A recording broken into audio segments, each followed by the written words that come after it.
Welcome to the Learning Pines YouTube. We hope this video helps. In this video, I will explain how to put a Ford F-150 into neutral. First, make sure your vehicle is on a level surface and the parking brake is firmly engaged for safety. Next, get into the driver's seat and locate the gear shift lever. Turn the ignition to the on position, but do not start the engine. This powers up the necessary systems to allow for shifting. Now, look closely around the base of your shift lever for a small access cover. It's usually a tiny rectangular or square piece. Gently pry this cover off using a small flathead screwdriver or a similar tool. Be careful not to scratch the surrounding trim. Once the cover is removed, you'll see a button or a small lever inside the opening. This is the shift interlock release. With the shift interlock release button pressed down, you can now move the gear shift lever.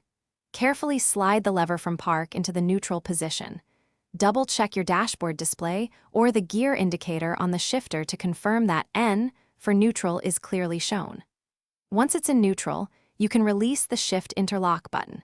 Remember to re-engage the parking brake if you plan to leave the vehicle.